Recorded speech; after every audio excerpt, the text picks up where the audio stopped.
इस्राएलियों का समस्त समुदाय शिलो में एकत्रित हुआ और उसने वहां दर्शन कक्ष की स्थापना की। उस समय सारा देश उनके अधीन था। अब इस्राएलियों के 7 वंश ऐसे रह गए जिन्हें दाएं भाग नहीं मिला था। योशुआ ने इस्राएलियों से कहा, तुम कब तक उस देश पर अधिकार करने में विलंब करोगे जिसे प्रभु तुम्हारे पूर्वजों के ईश्वर ने तुम्हें दिया है? तुम प्रत्येक के वंश से 3-3 व्यक्ति चुनो, मैं उन्हें भेजूंगा।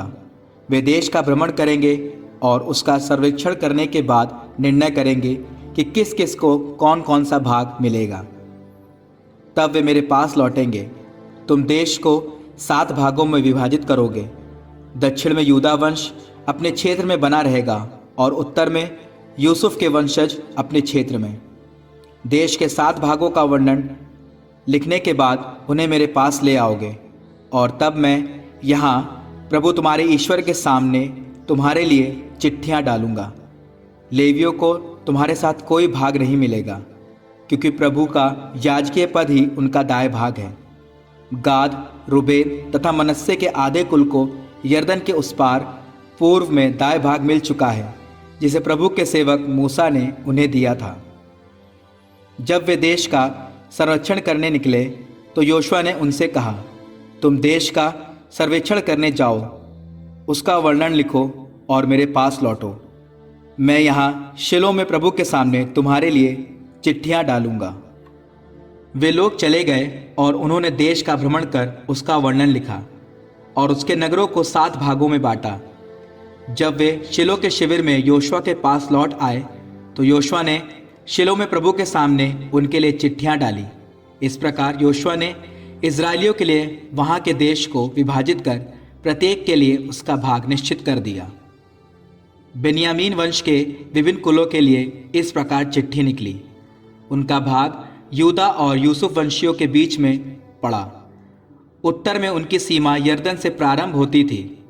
वहाँ से वह यरीको की उत्तरी ढलान होकर पश्चिम की ओर मुड़ती थी और पहाड़ी प्रदेश पार कर बेत आवेन के उजाड़ खंड में समाप्त होती थी।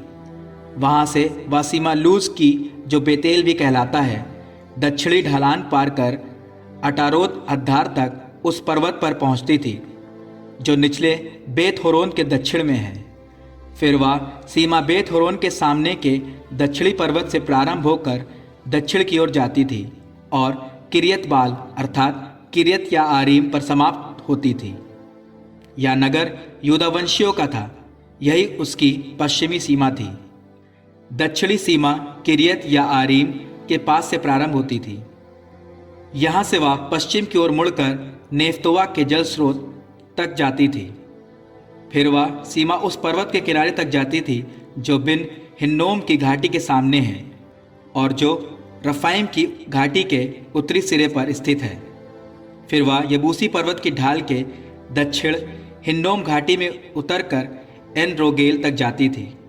वह वहाँ से उत्तर की ओर मुड़कर और एन शेमेश के पास से होकर अदुम्मीम की घाटी के सामने गलीलोत तक जाती थी और रूबेन के पुत्र बोहन की शिला तक पहुँचती थी। वह उत्तर दिशा में बेत अराबा के पर्वत की ढाल से उतरकर नीचे की ओर अराबा तक जाती थी। वहाँ से वह सीमा बेत होगला के उत्तर के पर्वत की ढाल से निकलकर लवण सागर की उत्तरी खाड़ी में यरदन के दक्षिणी सिरे पर समाप्त होती थी। यह दक्षिणी सीमा थी। यरदन पूर्व की ओर सीमा का निर्धारण करती थी।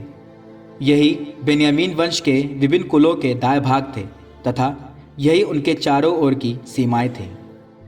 बेन्यामीन वंश के विभिन्न कुलों के नगर ये हैं: यरीको, बेत होगला, एमेक कसीस, बेत अराबा, समारईम, बेतेल, अव्वीम, पारा, ओफ्रा, कफर, अम्मोनी, ओफनी और गेबा।